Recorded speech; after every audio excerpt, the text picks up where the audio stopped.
Hello guys, welcome to our channel Lexiology. So இந்த video நம்ம என்ன பார்க்க போறோம் அப்படின்னா பாரதிய நியாய சங்கீதா 2023, அதாவது ஐபிசி, நியூ ஐபிசி தான் இந்த வீடியோ நம்ம பார்க்க போறோம். ஸோ இதுல சாப்டர் 6 தான் நம்ம பார்ப்போம். ஸோ சாப்டர் 6 என்ன அப்படின்னா offence affecting human bodies. So section 100ல இருந்து 146 வரைக்கும் இதுல சொல்றாங்க. அஃபென்ஸ் அஃபெக்டிங் ஹியூமன் பாடிஸ்ல மொத்தம் 5 டைப் ஆஃப் அஃபென்ஸ் இருக்கு. First, offence affecting life. Second one, hurt. Third one, wrongful restraint and wrongful confinement. Fourth one வந்து criminal force and assault. Last final one வந்து kidnapping, abduction, slavery and forced labor. So இந்த 5 type of offense இந்த topic உள்ள இருக்கு. So இதுல நம்ம இந்த video நம்ம என்ன பார்க்க போறோம் அப்படின்னா offense affecting life. ஸோ அதை தான் பார்க்க போறோம். ஸோ offense affecting life வந்து செக்ஷன் 100ல இருந்து 113 வரைக்கும் சொல்றாங்க. ஸோ offense affecting lifeல நம்ம 4 டைப் ஆஃப் offense பார்ப்போம். culpable homicide, மர்டர், அப்புறம் டெரரிஸ்ட் ஆக்ட், அடுத்து ஆர்கனைஸ்டு கிரைம். இது நாளையுமே இந்த வீடியோல பார்ப்போம். ஸோ இதுல ஆர்கனைஸ்டு கிரைமும் டெரரிஸ்ட் அட்டாக்ட் நியூ செக்ஷன்ஸ், ஓகேங்களா? இதை நோட் பண்ணிக்கோங்க. So first, culpable homicide section 100ல சொல்றாங்க. மர்டர் செக்ஷன் 101ல வந்து சொல்றாங்க. ஸோ இது ரெண்டுமே மோஸ்ட்லி கன்ஃபியூஷனா தான் இருக்கும். ஸோ கொஞ்சம் கிளியரா நீங்க வாட்ச் பண்ணீங்க அப்படின்னா உங்களுக்கு புரிய ஆரம்பிச்சிடும். So culpable homicide section 100. So culpable அப்படின்னா என்ன அப்படின்னா அன்லாஃபுல் அப்படின்னு அர்த்தம். ஹோமி அப்படின்னா ஹியூமன் பீயிங் அப்படின்னு அர்த்தம். சைட் அப்படின்னா தெரியும், கில்லிங் அப்படின்னு அர்த்தம். அப்ப கல்பபிள் ஹோமிசைட்னா என்னன்னு பார்த்தா unlawful killing of human being by another human being. இதுதான் நார்மலான அதோட மீனிங், லிட்டரல் மீனிங் அப்படின்னா இதுதான் எடுத்துக்கலாம். ஸோ செக்ஷன் 100ல வந்து என்ன சொல்றாங்க அப்படின்னா, ஸோ கல்பபிள் ஹோமிசைட் அப்படின்றத 2 விதமா சொல்லலாம். அது இன்டென்ஷன் இருக்குது, நாலேஜ் இருக்கிறது. இன்டென்ஷன் இருக்கு அப்படின்னா என்னன்னா, ஒண்ணு அவங்களுக்கு டெத் கொடுக்கணும் அப்படின்ற இன்டென்ஷன் அவங்களுக்கு இருக்கும். அப்படி இல்லை அப்படின்னா கண்டிப்பா நம்ம பாடி இன்ஜுரி கொடுப்போம், அந்த பாடி இன்ஜுரி மூலயமா அவன் செத்துருவான் அப்படின்ற இன்டென்ஷன் அப்படின்றது இருக்கும். இங்கிட்ட நாலேஜ் அப்படின்னு நம்ம பார்த்தோம் அப்படின்னா, நாலேஜ்னா எனக்கு வந்து இன்டென்ஷன் கிடையாது, ஆனா இப்ப நான் அடிச்சேன் அப்படின்னா அவன் செத்து போயிடுவான் அப்படின்றது எனக்கு தெரியும். ஸோ இது நாலேஜ். ஸோ இப்ப இதுல சில இல்லுஸ்ட்ரேஷன் கொடுத்துருக்காங்க. அந்த ஃபர்ஸ்ட் இல்லுஸ்ட்ரேஷன் என்ன அப்படின்னா, ஏன்றவன் ஒரு குழியை தோண்டி குச்சியெல்லாம் ஊண்டி வச்சு அது மேல மேக்கப் பண்ணி எதுவுமே இல்லை, நார்மலான ரோடுன்ற மாதிரி வச்சுதான். இசட் வந்து அது தெரியாம உள்ள போய் விழுந்து இறந்துடுறான். ஸோ இப்ப இங்க ஏ வந்து என்ன பண்ணிருக்கான், கண்டிப்பா அவனுக்கு இன்டென்ஷன் அப்படின்றது ஒண்ணு இருந்திருக்கும். கண்டிப்பா வந்தா யாராவது வந்து விழுகணும் அப்படின்ற இன்டென்ஷன் இருந்திருக்கும். அப்படி இல்லைன்னா இப்படி நம்ம பண்றது மூலயமா யாராவது இறந்து போயிருவாங்க அப்படின்ற நாலேஜாவது இருந்திருக்கும் கண்டிப்பா. ஸோ இப்ப ஏ வந்து கல்பபிள் ஹோமிசைட் தான் பண்ணியிருக்கான் அப்படின்னு சொல்றாங்க. இது first illustration. Second illustration.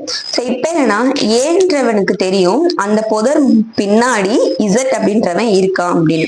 So இப்ப பி கிட்ட சொல்லி அந்த புதர் கிட்ட நீ வந்து ஷூட் பண்ணு அப்படின்ற மாதிரி சொல்றான் அப்படின்னா, ஸோ இப்ப பிக்கு வந்து தெரியாது புதருக்கு பின்னாடி இசட் இருக்கான்னு, ஆனா ஏக்கு வந்து தெரியும். தெரிஞ்சு வேணும்னுக்கே இன்டென்ஷனோட, இல்லைன்னா இது கண்டிப்பா நம்ம சுட்டா அவன் செத்துருவான்ற ஒரு நாலேஜோட தான் அவன் வேணும் பண்ண சொல்லியிருக்கான்.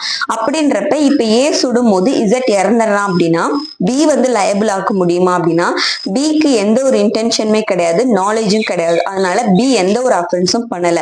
ஆனா இந்த இடத்துல ஏ கல்பபிள் ஹோமிசைட், அதாவது unlawful killing of human being அப்படின்றத பண்ணியிருக்கான் அப்படின்றத சொல்றாங்க. Third illustration.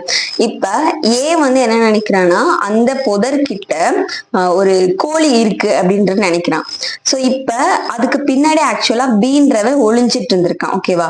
அந்த கோழியை திருடணும், அந்த கோழியை ஷூட் பண்ணி அந்த கோழியை திருடணுன்ற ஒரு இன்டென்ஷனோட தான் அவன் ஷூட் பண்ணிருக்கான். ஆனா அதுக்கு பின்னாடி பி வந்து இருந்திருக்கான். ஸோ பி வந்து இறந்துடுறான். இப்ப ஏ வந்து லயபிள் ஆக முடியுமா? ஏன்னா அவன் ஒரு ஹியூமன் பீயிங்கை கில் பண்ணிருக்கான் தானே அர்த்தம். அப்படின்னு நம்மளால சொல்ல முடியுமான்னு கேட்டா முடியாது. ஏன்னா இங்க இன்டென்ஷனும் இல்லை, நாலேஜும் இல்லை. அப்ப ஏ வந்து எந்த ஒரு அஃபென்ஸுமே கமிட் பண்ணல அப்படின்னு சொல்லலாம். இன்கேஸ் அவன் பி இருக்கான்றது தெரிஞ்சு நம்ம வந்து ஜஸ்ட் ஒரு கோழியை சுடுற மாதிரி சுட்டு நம்ம எக்ஸ்கியூஸ் வாங்கிடலாம் அப்படின்னு பார்த்தோம் அப்படின்னா அப்ப ஏக்கு கண்டிப்பா இன்டென்ஷன் நாலேஜ் இருக்குன்னு தான் அர்த்தம். ஓகேங்களா? ஸோ இந்த செக்ஷன் 100ல 3 விதமான எக்ஸ்பிளனேஷன் கொடுக்குறாங்க. ஃபர்ஸ்ட் ஒன், பாடிலி இன்ஜுரி மூலியமா ஒரு டிசீஸ் வருது, இல்லைன்னா ஒரு இன்ஃபர்மிட்டி கிரியேட் ஆகுது, ஊனம் வந்து வராங்க, ஊனமுற்றுறாங்க அப்படின்னா, ஸோ அது மூலமா அவங்க இறந்து போனாங்கனாலும் யார் அந்த பாடிலி இன்ஜுரியை கொடுத்துருக்காங்களோ அவங்க தான் கல்பபிள் ஹோமிசைட் பண்ணிருக்காங்க அப்படின்னு சொல்லலாம் அப்படின்னு சொல்றாங்க.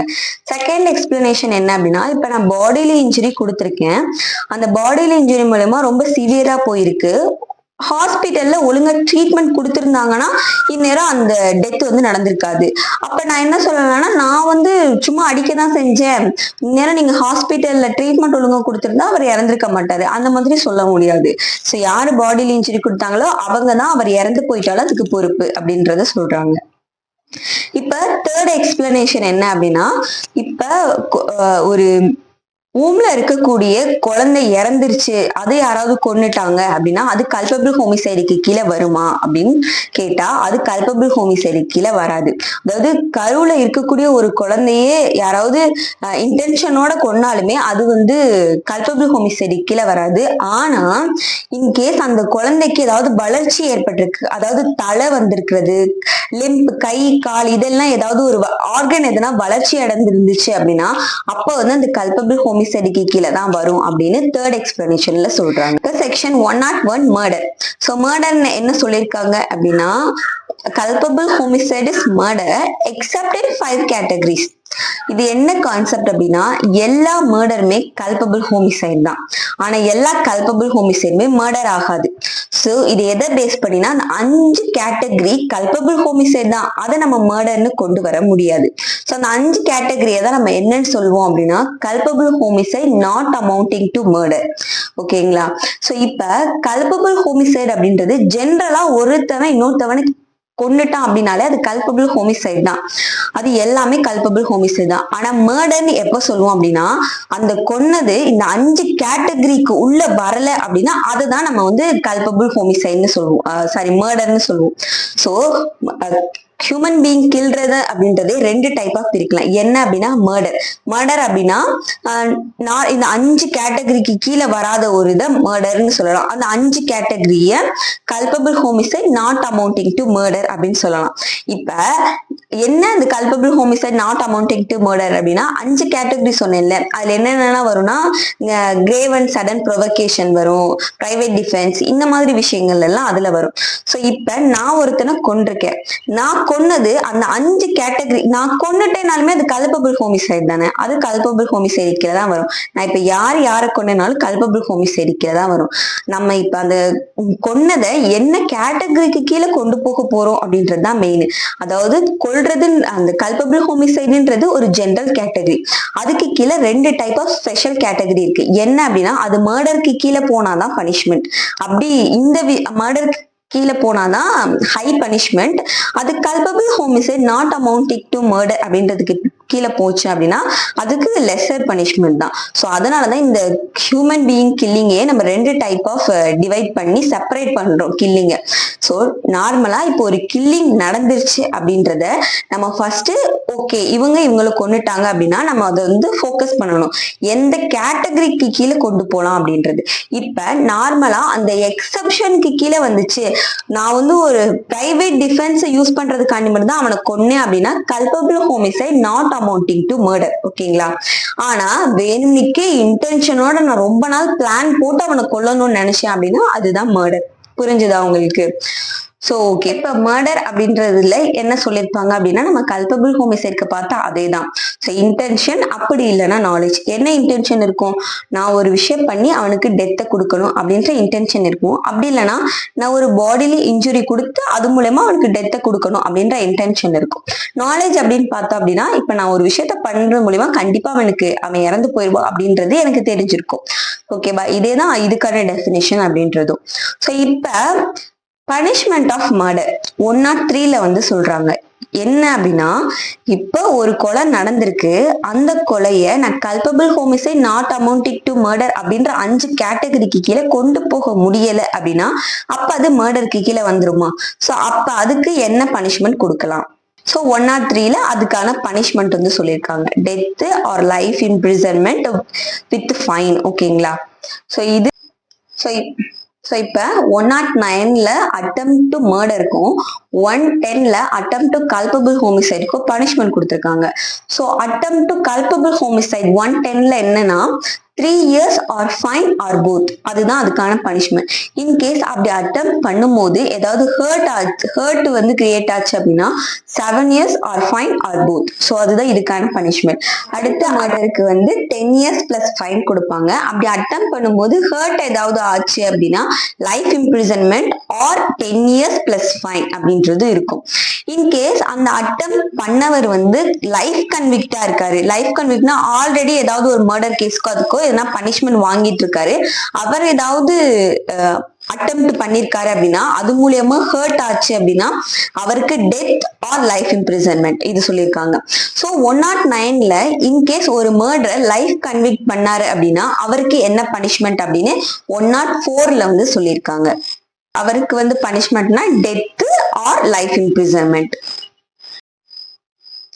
So next 102 doctrine of transferred malice. Doctrine of transferred malice அப்படின்னா என்னன்னா culpable homicide by causing the death of the person other than intended person. So என்ன அப்படின்னா என்னோட இன்டென்ஷன் ஏஐ கொல்லணும் அப்படின்னு தான். ஸோ நான் வந்து ஒரு கத்தியை எடுத்துட்டு வந்து ஏஐ வந்து கொல்ல போறேன்.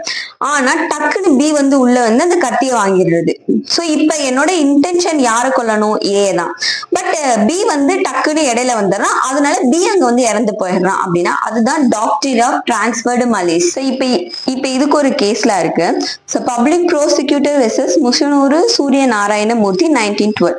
ஸோ இதுல வந்து எக்ஸ் வந்து large amount of insurance policy வந்து போட்டிருப்பாரு. ஒய் என்ன நினைக்கிறாருன்னா இவரை இறந்ததுக்கு அப்புறம் அந்த இன்சூரன்ஸ் வரும்ல, அதனால நம்ம இவருக்கு ஸ்வீட்ல பாய்சன் வச்சு இவரை சாகடிச்சிருவோம் அப்படின்னு நினைக்கிறாரு. ஸோ இப்ப அந்த ஸ்வீட்ல பாய்சன் வச்சிடுறாரு. எக்ஸ் வந்து அதை டேஸ்ட் பண்ணி பார்த்து லைட்டா அந்த டேஸ்ட் பிடிக்கலன்னு கீழே போட்டுறாரு. அதை பி எடுத்து ஃபுல்லா சாப்பிட்டுறாரு அப்படின்னா இப்ப பி வந்து இறந்து போயிட்டாரு. ஆனா எக்ஸ் வந்து இறந்து போகல. ஒய்யோட இன்டென்ஷன் யாரு? எக்ஸ் இறந்து போகணும் அப்படின்றதுதான். ஆனா இந்த இடத்துல பி வந்து இறந்து போயிருக்காரு அப்படின்னா எக்ஸ் வந்து இங்க என்ன பண்ணிருக்காரு அப்படின்னா மர்டர் தான் பண்ணிருக்காரு. சோ இது வந்து கல்பபிள் ஹோமிசைட் மர்டருக்கு கீழே வரும் 103. ஸோ இப்போ என்ன பார்க்கலாம் அப்படின்னா so when culpable homicide not amounting to murder. So நான் ஆல்ரெடி சொல்லியிருப்பேன். ஸோ எல்லாமே கொல்றது எல்லாமே கல்பபிள் ஹோமிசைடுக்கு கீழே தான். ஆனா அந்த 5 கேட்டகரி தவிர பேலன்ஸ் இருக்க கேட்டகரி மட்டும் தான் மர்டருக்கு கீழே வரும். அந்த 5 கேட்டகரி மர்டரோட எக்ஸெப்ஷன் அப்படின்னு நம்ம சொல்லலாம். ஸோ 5 கேட்டகரி தான் இப்போ பார்க்க போறோம். 5 எக்ஸெப்ஷன் இருக்கா? First one sudden provocation. Second one வந்து excess force while exercising private defence. Third one வந்து public servant exceeding his power. Fourth one வந்து சடன் ஃபைட் மூலமா. ஃபிஃப்த் ஒன் வந்து கன்சென்ட் ஆஃப் விக்டிம். இதுதான் இந்த 5 type of exception for murder. First exception பார்த்தா grave and sudden provocation. So எனக்கு எந்த ஒரு இன்டென்ஷனுமே இல்லை. ஸோ எந்த ஒரு இன்டென்ஷனுமே இல்லாம ஆப்போசிட் பார்ட்டி அந்த விக்டிம் சொன்னதை வச்சு எனக்கு ரொம்ப டென்ஷன் ஆகி ஸோ அது மூலயமா அவனை நான் அடிச்சேன் ஏதாவது ஒன்று பண்ணியிருப்பேன், அவன் இறந்து போயிருப்பான் அப்படின்னா அதுதான் கிரேவ் அண்ட் சடன் ப்ரொவகேஷன். டக்குன்னு எனக்கு யோசிக்க கூட டைம் இருக்காது. நான் அவன் சொன்ன வார்த்தையே அவன் செய்யறதை பார்த்து நான் அடிச்சிடுறது. ஸோ இதுதான் கிரேவ் அண்ட் சடன் ப்ரொவகேஷன். இது கல்பபிள் ஹோமிசைடு கீழே தான் வரும். ஏன்னா இதுவுமே ஒரு கில்லிங் தானே, அது கல்பபிள் ஹோமிசைடு தான் வரும். ஆனா மர்டருக்கு கீழே வராது. ஏன்னா மர்டர் அப்படின்னால நிறைய இன்டென்ஷன் இருக்கும், நிறைய பெரிய இன்டென்ஷன் இருக்கும், ப்ரீ பிளான்டு நிறைய இருக்கும். ஸோ இதெல்லாம் மர்டர் அப்படின்ற கான்செப்ட் கீழே போயிடும். இங்க எந்த ஒரு ப்ரீ பிளானுமே இல்லை. ஜஸ்ட் அவன் சொன்னதை கேட்டு எனக்கு ரொம்ப டென்ஷன் ஆகி நான் அவனை வந்து அடிச்சிட்டேன். ஸோ அதுதான். ஸோ இதுக்கு இல்லுஸ்ட்ரேஷன் நிறைய பார்த்தோம் அப்படின்னா புரியும். இப்போ ஃபர்ஸ்ட் இல்லுஸ்ட்ரேஷன் என்ன அப்படின்னு பார்த்தா ஸோ ஒய் அப்படின்றவன் இருக்கான். ஸோ ஒய் வந்து ஏஐ ரொம்ப கோவம் ஊட்டிட்டு இருக்கான், ப்ரொவோக் பண்ணி விட்டுட்டே இருக்கான்.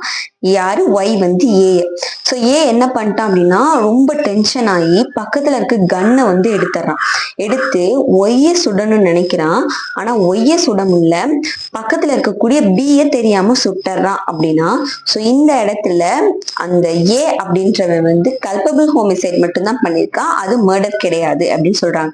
ஏன் அப்படின்னா அவனோட இன்டென்ஷன் இசட் தான், சாரி ஒய் தான். ஏன்னா ஒய் தான் அவனை ரொம்ப ப்ரொவோக் பண்ணி விட்டுட்டு இருக்கான். அதனால ஒய்ய கொல்லணுன்ற இன்டென்ஷன்ல தான் அவன் கன் எடுத்திருக்கான். ஆனா பக்கத்துல இருந்த பி வந்து இறந்து போயிடுறான். ஸோ இதை வந்து நம்ம கல்பபிள் ஹோமிசைட் அப்படின்னு சொல்லலாம். ஆனா இது மர்டருக்கு கீழே வராது. ஏன்னா ஒரு சடன் ப்ரொவோகேஷன் மூலமா அவர் பண்ணது. ஸோ அது மூலமா அங்க டெத் அப்படின்றது நடந்திருக்கு. செகண்ட் இலிஸ்ட்ரேஷன் என்ன அப்படின்னா ஏ வந்து பி அடிச்சிட்டு இருக்கான்.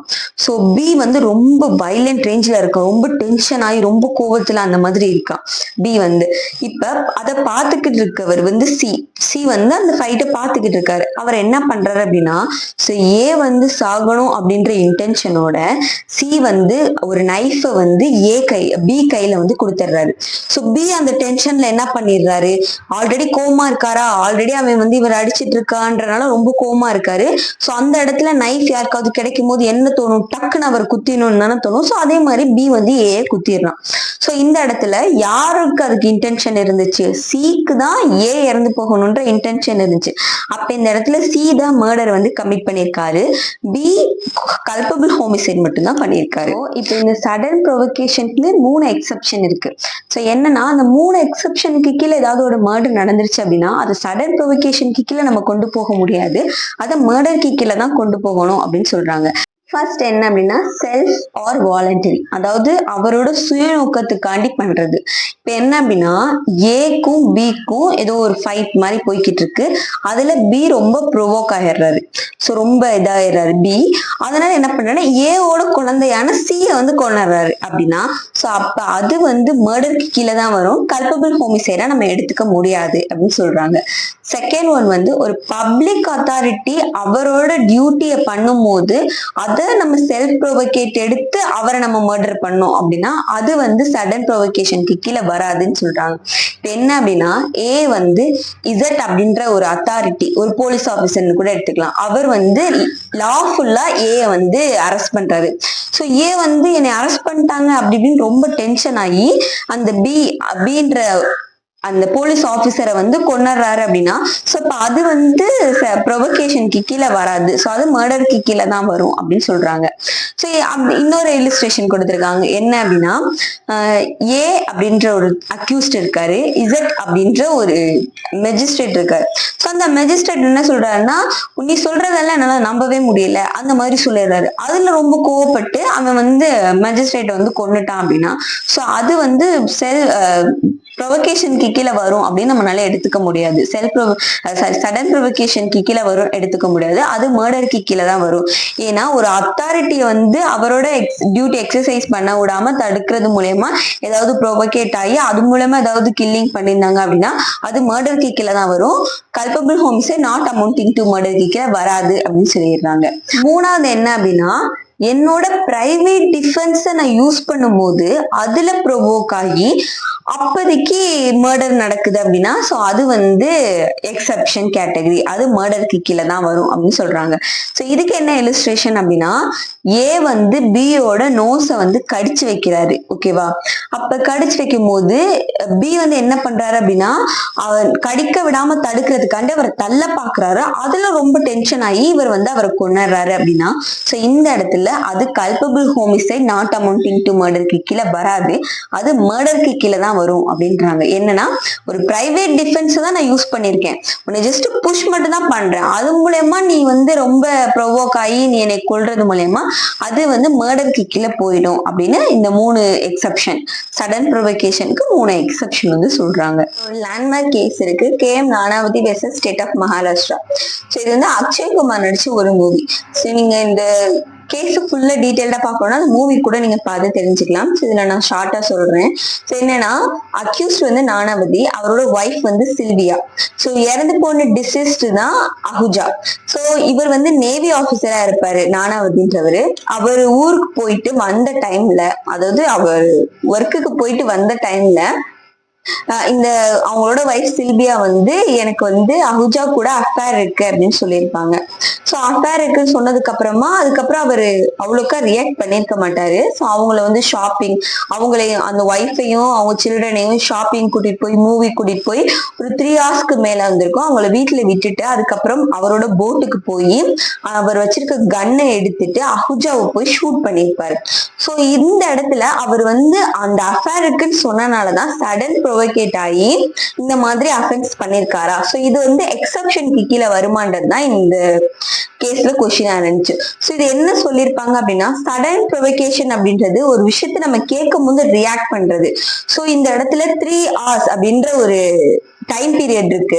ஸோ அதுல அவங்க ஒய்ஃப் வந்து ஷாப்பிங் கூட்டிட்டு போய் மூவி எல்லாம் கூட்டிட்டு போய் அதுக்கப்புறம் வீட்டுல வந்து விட்டுட்டு அதுக்கப்புறம் தான் கன் எடுத்துட்டு போய் ஷூட் பண்ணிருக்காரு.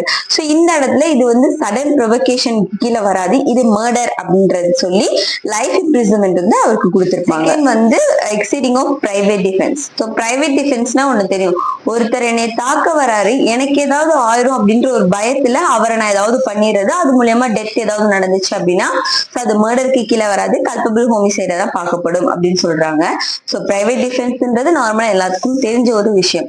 ஸோ இப்போ இல்லுஸ்ட்ரேஷன் பார்த்தோம்னா தெரியும், இசட் அப்படின்றவர் ஹார்ஸ் விப்னால ஏன்றவரை அடிக்கிறாரு. ஹார்ஸ் விப் அப்படின்றது அந்த ஹார்ஸ் எல்லாம் இருக்குல்ல, அது டைரக்ஷன் கொண்டு போறதுக்காண்டி யூஸ் பண்ணக்கூடிய ஒரு டூல். அதை வச்சு அவர் அடிக்கிறாரு. அதை வச்சு அவருக்கு இன்டென்ஷன் கிடையாது, அவருக்கு ரொம்ப கிரீவியஸ் ஹர்ட் கொடுக்கணும் அப்படின்ற இன்டென்ஷன் வந்து கிடையாது இசட்டுக்கு. ஆனா அவர் வந்து அப்படி அடிக்கிறாரு. ஏன் என்ன நினைச்சாருன்னா, அப்படியே அடிச்சு நம்மளை கொன்றுவார் போல அப்படின்னு நினைச்சு அவருக்கு பிஸ்டல் கிடைக்குது. அந்த பிஸ்டல் எடுத்து அவர் ஷூட் பண்ணிடுறாரு. ஸோ இந்த இடத்துல ஏன் என்ன நினைச்சிருக்காரு அப்படின்னா, ஒருவேளை அவர் நம்மளை வந்து அடிச்சு கொன்றுவாரு அப்படின்றதுக்காண்டி அவர் பிரைவேட் டிஃபென்ஸை யூஸ் பண்ணிருக்காரு. சோ இது வந்து மர்டருக்கு கீழே வராது, இது கல்பபிள் ஹோமிசைட் தான் அப்படின்னு சொல்றாங்க. சோ இந்த கல்பபிள் ஹோமிசைடுக்கு சில கண்டிஷன்ஸ் இருக்கு. என்ன அப்படின்னா, அது குட் ஃபெய்த்னால, ஒருவேளை என்னை தாக்குனா அதை கண்ட்ரோல் பண்றதுக்கான தான் அப்படி பண்ணதா இருக்கணும், குட் ஃபெய்த்னால இருக்கணும். ஆல்ரெடி அவனுக்கு எனக்கு ஆகாது, இதை நான் யூஸ் பண்ணிட்டு அவனை ஷூட் பண்றேன் அந்த மாதிரி இருக்கக்கூடாது. செகண்ட், ஒரு லிமிட்டட் லீகல் ரைட்டை தான் யூஸ் பண்ணிருக்கணும் அவங்க. மூணாவது, எந்த ஒரு ப்ரீ மெடிடேஷனும் இருந்திருக்க கூடாது. ஆல்ரெடி பிளான் பண்ணி இந்த மாதிரிலாம் நம்ம பண்ணி அப்ப அவனே சொல்ற மாதிரி வந்து அதுக்கப்புறம் நம்மளை ஷூட் பண்ணுவோம், சரி பிரைவேட் டிஃபென்ஸ் கீழே வரும்ல, அந்த மாதிரி பிளான்ஸ் எதுவும் இருக்கக்கூடாது. சோ இந்த மாதிரிலாம் இருக்கணும். சோ இப்படி இருந்தா மட்டும்தான் இந்த பிரைவேட் டிஃபென்ஸ் அப்படின்றத நம்ம மர்டரோட எக்ஸெப்ஷனா யூஸ் பண்ண முடியும். இது வந்து public servant exceeding his power. Public servant ஒரு கல்பபிள் ஹோமிசைட் பண்ணிருக்காரு. சோ எது மூலமா பண்ணிருக்காரு அப்படின்னா, பப்ளிக் ஜஸ்டிஸ் காண்டி பண்ணிருக்காரு, இல்லைன்னா லாவே அதை வந்து லாஃபுல் அப்படின்ற மாதிரி சொல்லுது. அப்படி இல்லைன்னா குட் ஃபெய்த்ல தான் அந்த மாதிரி பண்ணிருக்காரு. நாலாவதா, அந்த இறந்து போனவருக்கும் அவருக்கும் இடையில தனிப்பட்ட முறையில எந்த ஒரு இதுவுமே இல்லை அப்படின்ற பட்சத்துல ஒரு கல்பபிள் ஹோமிசைட் பப்ளிக் சர்வன்ட்னால பண்ணப்பட்டுச்சு அப்படின்னா அது வந்து மர்டருக்கு கீழே வராது, culpable homicide not amounting to மர்டருக்கு கீழே தான் வரும் அப்படின்னு தேர்ட் எக்ஸெப்ஷன்ல சொல்றாங்க. ஃபோர்த் எக்ஸெப்ஷன் என்ன அப்படின்னா, sudden fight. So sudden fight அப்படின்றது ரெண்டு பேருக்கும் இடையில ஒரு ஃபைட் நடந்துட்டு இருக்கு, டக்குன்னு ஒரு விஷயத்த பண்ண போய் அதுல ஏதோ டென்ஷன் ஆகி அந்த மாதிரி டெத் அப்படின்றது நடந்திருக்கும். ஸோ இது வந்து என்னென்னலாம் கண்டிப்பா இருக்கணும் அப்படின்னா, வித்தவுட் ப்ரீ மெடிடேஷன். ஸோ எந்த ஒரு பிளானுமே இதுல இருந்திருக்க கூடாது. சடனா ஃபைட் நடந்திருக்கு, ஃபைட் நடந்தனாலதான் அந்த மாதிரி டக்குன்னு சூடாகி அந்த மாதிரிலாம் பண்ணிட்டாங்க அப்படின்ற மாதிரி இருக்கணும். செகண்ட் தான் அந்த ஹீட்ல நடந்திருக்க கூடியதா இருக்கணும். அவன் வந்து இன்னைக்கு என் கூட சண்டை போட்டான், ரொம்ப நாள் கழிச்சு அதை நான் பழிவாங்கறதுக்காண்டி ரிவெஞ்ச் எடுத்து பண்ற மாதிரிலாம் இருந்தா அது மர்டருக்கு கீழே போயிடும். ஸோ அந்த ஹீட்லயே அது நடந்ததா இருக்கணும். மூணாவது வந்து எந்த ஒரு அன்டு அட்வான்டேஜ் வந்து எடுத்துக்க கூடாது. இன்கேஸ் சடன் ஃபைட்டா இருக்கு, நான் ரொம்ப நாளா அவனை கொல்லணும்னு நினைச்சிருக்கேன், இதை சாக்கா வச்சுட்டு நான் கொன்றலாம் அப்படின்ற மாதிரி இருக்கேன். ஸோ அந்த மாதிரி இருக்கக்கூடாது. நாலாவது என்னன்னு பார்த்தா, அது க்ரூயலாவோ அன்யூஷுவல் மேனர்லயோ இருக்கக்கூடாது. ஸோ நார்மலா ஒரு டெத் நடந்தா எப்படி இருக்கணுமோ அந்த மாதிரிதான் இருக்கணுமே தவிர ரொம்ப க்ரூயல்ட்டியோட பண்ண மாதிரி இருக்கக்கூடாது. ஸோ இந்த மாதிரி கண்டிஷனுக்குள்ள எல்லாம் ஃபில் ஆகி வந்துச்சு அப்படின்னா ஸோ அது culpable homicide not amounting to murder அப்படின்றது மர்டருக்கு கீழே வராது. ஃபைனல் என்ன, ஃபிஃப்த் எக்ஸெப்ஷன் என்ன அப்படின்னு பார்த்தா, விக்டிமோட கன்சென்ட். ஸோ விக்டிமோட கன்சென்ட் இருந்து ஒரு ஹோமிசைட் பண்ணாங்க அப்படின்னா அது culpable homicide not amounting to மர்டருக்கு கீழே வரும், மர்டருக்கு கீழே வராது. ஸோ இப்ப அவங்க கண்டிப்பா அந்த விக்டிம் 18 இயர்ஸ்க்கு மேல இருக்கணும். ஸோ அவங்க டெத் டெத்தால ரொம்ப பாதிக்கப்படுறவங்களா இருக்கணும். அதாவது மெர்சி கில்லிங் எல்லாம் பார்த்திருப்போம்ல, அவங்கனால வாழவே முடியாதுன்ற சுச்சுவேஷன்ல இருக்கணும். சோ அப்ப அவங்களோட கன்சர்ன் மூலமா பண்ணக்கூடியது மர்டர் அப்படின்றதுக்கு கீழே போகாது, அது வந்து எக்ஸப்ஷனுக்கு கீழே வந்துடும். ஸோ நெக்ஸ்ட் வந்து causing death by negligence. So negligence மூலமா நடக்கக்கூடிய டெத்தை ரெண்டா பிரிக்கலாம். ஸோ நார்மலா நடக்கக்கூடியது பிளஸ் மெடிக்கல், அதுக்கப்புறம் டிரைவிங்ல நடக்கக்கூடிய நெக்லிஜென்ஸ் டெத். ஸோ ஃபர்ஸ்ட் நார்மலா இப்போ ஒரு பர்சன் நெக்லிஜென்ஸ் மூலமா ஏதாவது ஒரு டெத் வந்து பண்ணிட்டாங்க அப்படின்னா சோ அவருக்கு 5 years பிளஸ் ஃபைன் வந்து பனிஷ்மெண்டா கிடைக்கும். இன்கேஸ் அந்த நெக்லிஜென்ஸ் மூலமா ஒரு மெடிக்கல் பிராக்டிஸ்னஸ் நெக்லிஜென்ஸ் மூலமா ஒரு டெத் நடந்திருக்கு அப்படின்னா அந்த மெடிக்கல் பிராக்டிஸ்னருக்கு 2 வருஷம் பிளஸ் ஃபைன் அப்படின்ற பனிஷ்மெண்ட் கிடைக்கும்.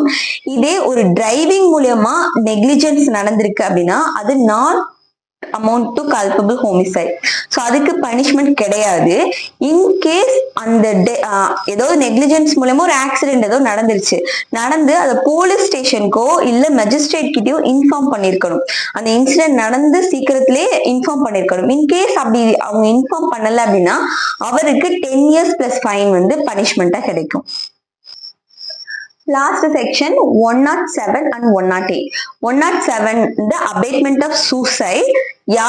யாரெல்லாம் அபேட் பண்ணுவாங்க அப்படின்னா child unsound mind, intoxication, drinks பண்ணிருப்பாங்கல்ல, சோ அவங்களெல்லாம் சூசைட் பண்றதுக்கு அபேட் பண்றது. சோ அவங்களுக்கு யார் அபேட் பண்றாங்களோ அவங்களுக்கு 10 years பிளஸ் ஃபைன் வந்து பனிஷ்மெண்டா கிடைக்கும் 107ல. 108ல இதுவும் அபேட்மெண்ட் ஆஃப் சூசைட் தான். இந்த கேட்டகரியை தவிர பேலன்ஸ் இருக்கக்கூடிய கேட்டகரி எல்லாத்தையுமே அபேட் பண்ணி சூசைட் பண்ண வைக்கிறாங்க அப்படின்னா சோ அவங்களுக்கு 10 years பிளஸ் ஃபைன் வந்து 108 மூலமா கிடைக்கும். அவ்வளவுதான், இந்த வீடியோ முடிஞ்சு. அஃபென்ஸ் ரிலேட்டிங் டு லைஃப் அப்படின்றதுல நம்ம ஓரளவுக்கு எல்லாம் கவர் பண்ணிருக்கோம். இன்னும் டெரரிஸ்ட் அட்டாக், ஆர்கனைஸ்டு கிரைம் மட்டும் தான் பார்க்கணும். சோ இந்த வீடியோ புரிஞ்சுது அப்படின்னா மறக்காம லைக் போடுங்க, நம்ம சேனலை சப்ஸ்கிரைப் பண்ணுங்க. This is Lexiology where the law meets law.